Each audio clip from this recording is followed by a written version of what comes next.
earth that is there. The Dorbar right Nongpoh has enforced a ban on farming and land use activities within its forested areas to protect the environment.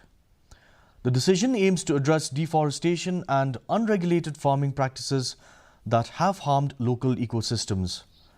The Dorbar has prohibited the cultivation of betel nut, bamboo and broomstick starting in 2025. Farmers must obtain written authorization for cultivation with strict land demarcation requirements. Violators, particularly those engaged in illegal logging and burning, will face severe penalties. The Dorbar urges community members to cooperate in safeguarding natural resources for future generations.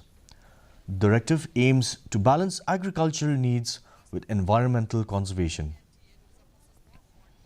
Nilabu kajingkang persya ya baro kinongrep kibarep ha jaka jongkarai ba nangdu unesnem ajar opsan minom sya su bentung ya ukuai usensar bat usit nama kini gilong kita jingtung iba penterkong ya kalum kawa ba kumjuru ni pentip ba syabaro kinongrep ba kidei bendon da ka jingtho da ka lane ka kot ka ba layo na karai ban kum ka ban ajing bit nam ta bakin rep tekino